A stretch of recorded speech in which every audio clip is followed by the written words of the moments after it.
সিরাজগঞ্জের রায়গঞ্জ উপজেলার বিভিন্ন গ্রামে গ্রামে এখন চলছে ধান সেদ্ধ, শুকানো এবং ধান ভাঙিয়ে চাল তৈরির উৎসব। শস্য ভাণ্ডাখ্যাত চলনবিল অধ্যুষিত এ অঞ্চলে কিছুদিন আগে রোপা আমন ধান কাটা মাড়াই শেষ করে কৃষকরা এখন সারা বছরের খাবারের জন্য ধান ভেঙে প্রস্তুত করছেন চাল। বাড়ির আঙিনায় কেউ ধান ভিজিয়ে রাখছেন, কেউ চুলার আগুনে করছেন সিদ্ধ, আবার কেউ কেউ শুকাচ্ছেন সিদ্ধ করা ধান।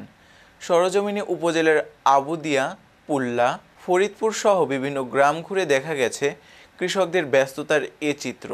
রায়গঞ্জের ক্ষীরতলা হাইস্কুল মাঠেও দেখা গেছে আদিবাসী কৃষক কৃষানি নেট বিছিয়ে শুকাচ্ছেন ধান।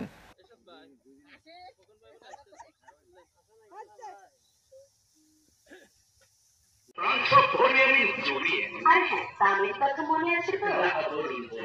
কারণ ভয়ের লাড্ডু আইসক্রিম প্রতি পিস মাত্র 5 টাকা, মাত্র 5 টাকা, 10 টাকা এবং স্পেশাল মাত্র 15 টাকা।